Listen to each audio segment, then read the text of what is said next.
चलिए अब रुख करते हैं तमाम खबरों का। कोरोना काल में आज प्रधानमंत्री नरेंद्र मोदी ने 10वीं बार राष्ट्र को संबोधित किया। आज देश के नाम संबोधन में पीएम ने वैक्सीन को लेकर 2 बड़े ऐलान किए। करीब 32 मिनट के संबोधन में पीएम ने कहा कि अब सभी राज्यों को केंद्र की ओर से मुफ्त में वैक्सीन दी जाएगी और राज्यों को इसके लिए कुछ भी खर्च नहीं करना होगा। दूसरा बड़ा ऐलान यह था कि राज्यों से वैक्सीन की जिम्मेदारी वापस ले ली गई है। और पीएम का आज तीसरा बड़ा ऐलान था कि देश के 80 करोड़ गरीबों को दीपावली तक मुफ्त राशन योजना का लाभ मिलता रहेगा। हालांकि विपक्ष का कहना है कि प्रधानमंत्री का ऐलान सुप्रीम कोर्ट के उस आदेश की वजह से है जो कोरोना के दौरान कोर्ट ने दिया था। मेरे प्यारे देशवासियों, नमस्कार।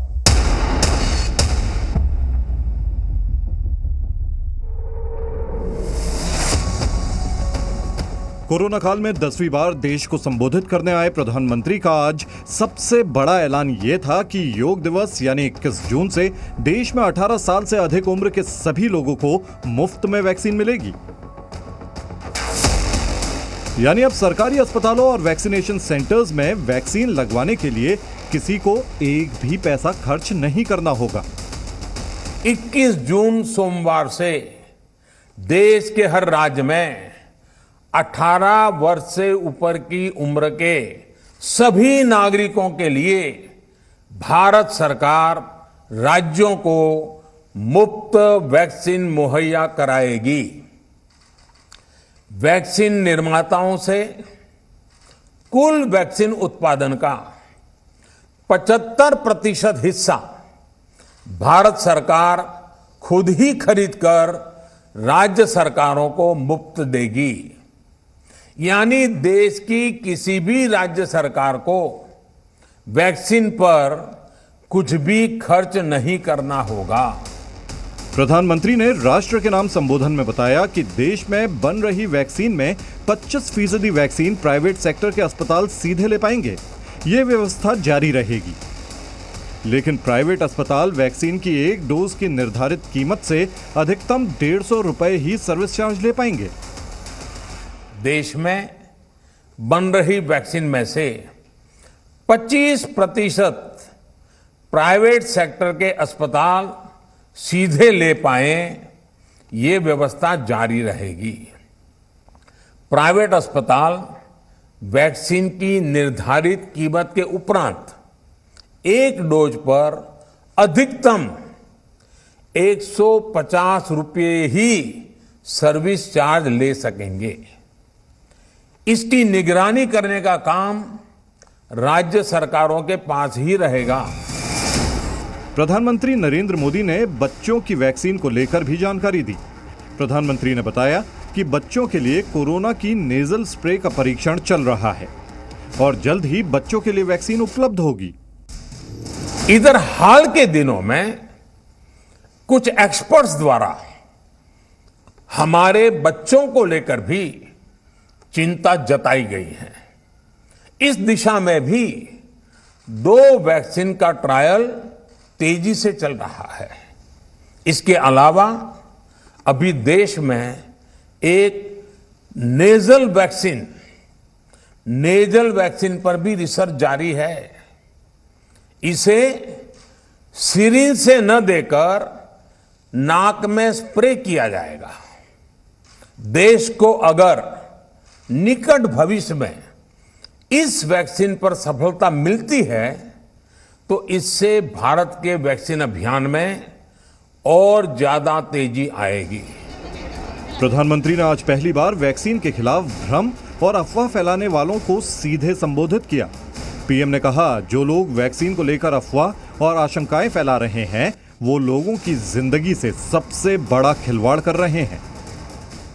जब भारत की वैक्सीन आई तो अनेक माध्यमों से शंका आशंका को और बढ़ाया गया।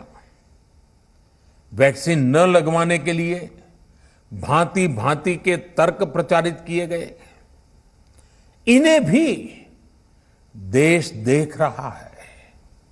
जो लोग वैक्सीन को लेकर आशंका पैदा कर रहे हैं, अफवाहें फैला रहे हैं, वो भोले भाले भाई बहनों के जीवन के साथ बहुत बड़ा खिलवाड़ कर रहे हैं।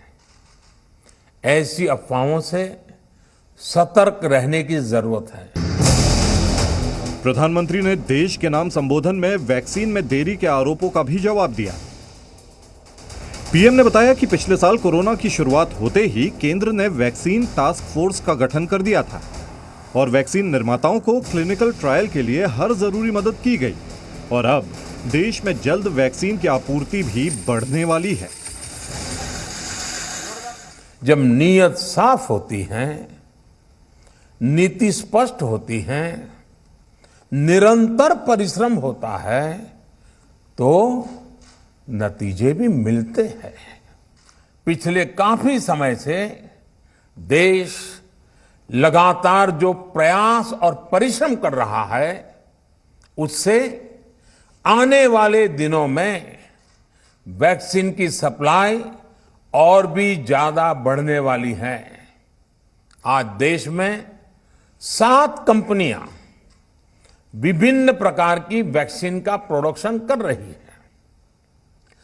3 और वैक्सीन का ट्रायल भी एडवांस स्टेज पे चल रहा है।